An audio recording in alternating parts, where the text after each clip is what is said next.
that would be the only occasion that I have one that a gremlin was, I guess, on the ground, kind of, because I don't know if the other one really was a gremlin, Mm-hmm. because you only saw it for that one instance, and then he just having sex the rest of the time.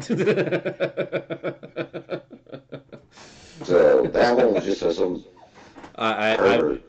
yeah, I'm not Just even. an RPG point two. Yeah, like I'm not even like entertaining that thought because that one is just so far fetched. I'm sorry. Oh, you know that was your top one. You know until I said something. You were like totally going on the Venus chick banging bus. Venus bang bus. Yeah. But uh, yeah.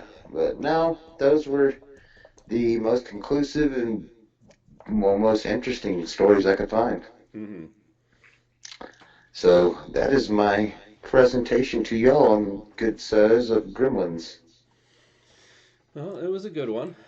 Like I still say, like, well, obviously, like all of it was just more of like low oxygen, high altitude flying and just Yeah, hallucination. that's where I would throw it. Yeah. So it's more unexplained than anything else.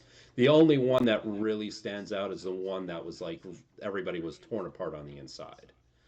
That's the only one that is really, Yeah, and really like I said, we'll get. I'll get off here when this thing ends, and I'll look up online about like if there was any death certificates or anything released for anything like that. Because I would think, being a military incident and it going over so long now after happening, it would have to be in public knowledge now, like able to hmm. be looked up and seen, Yeah, yeah, like declassified. yeah, yeah. But like out of all of them, that one would be like the biggest one that stands out like the most. The one was Charles Lindbergh didn't get you. no, that's high altitude. I'm sorry. Not the drunkard either. That one was painfully obvious. And we found out that Howard Hughes doesn't eat shit, Nope. He was just a germaphobe. just a germaphobe. And then, and then we had the good old guy. Oh, another one that's kind of plausible, I guess that would seem. Hmm. Well, no, I think that would be more probably high altitude one. The one where he said, but the only thing that throws this one off is the entire crew said they could see it. Hmm. And it was the one where the guy like shook the plane until it fell off. Yeah. And he said, this is even. Oh, one thing I forgot, it just now popped back into my memory.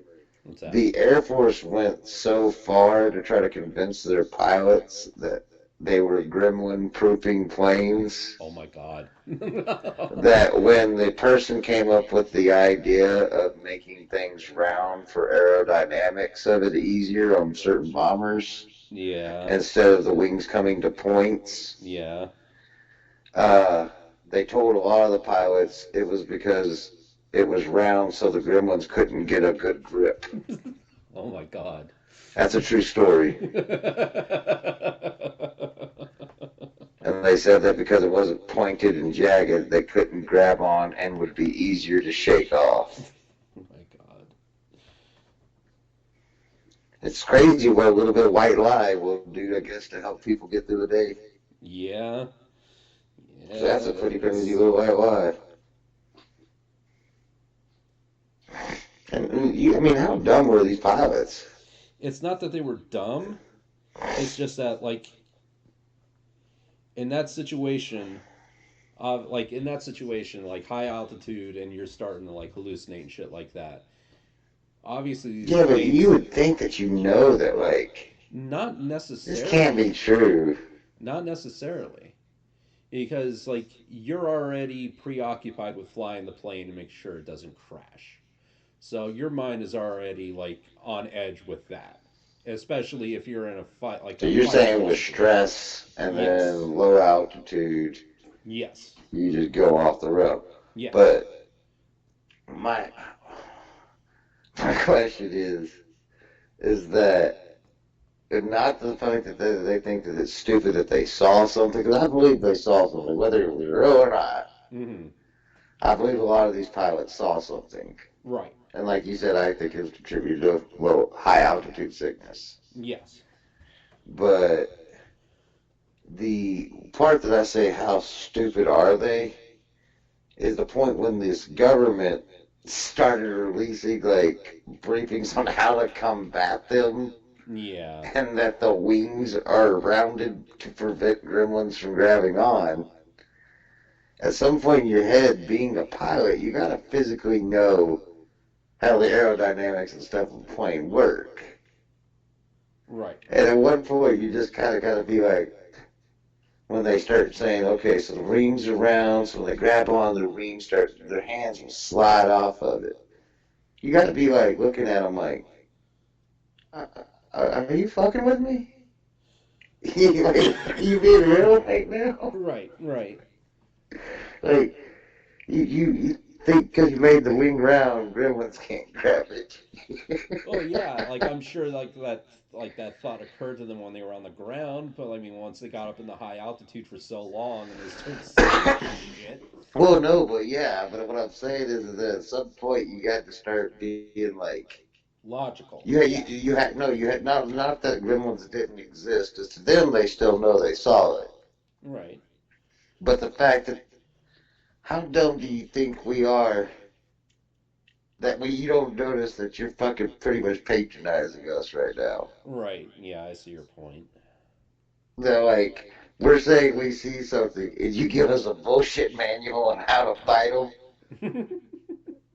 Who has fought one? I want to meet this guy. Yeah, I know. Fucking Willow comes out. Fucking Warwick Davis dressed up. You're like, God damn, it's Willow. But yeah, I don't. Overall, it definitely goes into, like, I guess the superstition.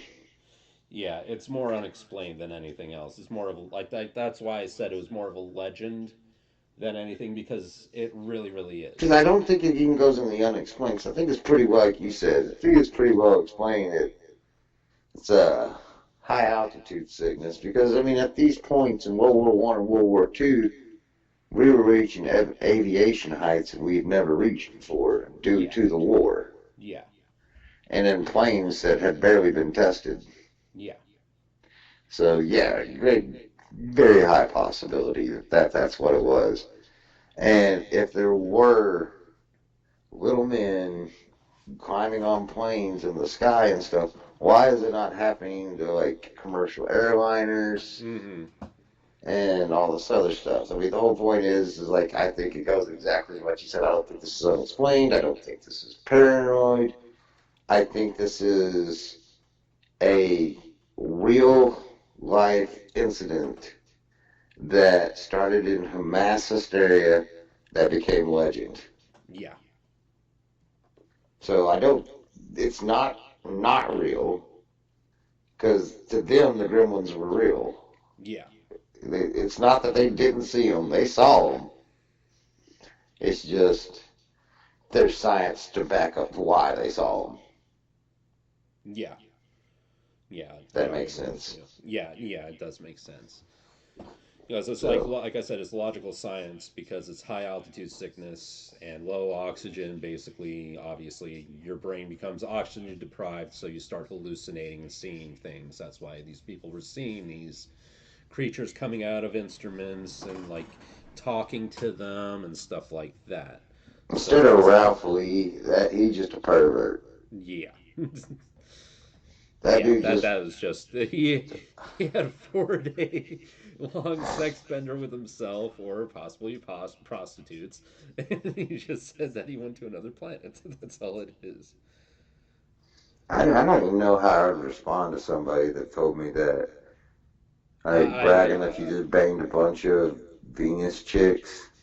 yeah, that's I There's a town near here called Venus, and they look like a bunch of meth heads.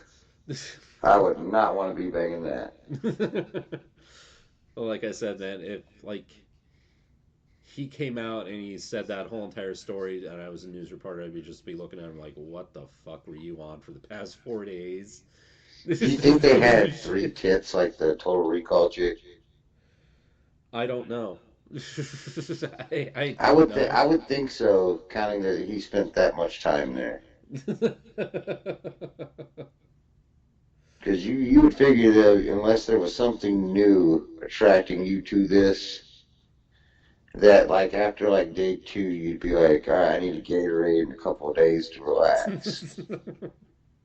But this dude held in for fucking 4 days, just being pounded over and over. It's like that episode of Futurama where it's like, me Snoo want snoo. snoo snoo. And it just kept getting him. He got snoo snoo for like 3 days, 4 days. He's a legend. Among the Venus people. Ralph Lee goes walking down the streets and people be looking over him like, oh, there he goes. Homeboy fucked a Martian once. If you don't know, that's Jay and Silent Bob. That's that whole scene where he's like, Jay sitting there and he just kind of looks at him and he's like, hey, I think I'd be a good astronaut. I mean, why not me? I mean, I know math and shit. I could like do some push-ups, and I think I'd be pretty good at it. Fly up into space, see planets and universes for the first time. I could be the first guy to discover the first alien life form, and then fuck it. And people be like, oh, there he goes. Homeboy fucked a Martian once. Oh, that's a good alien story. Yeah, it is.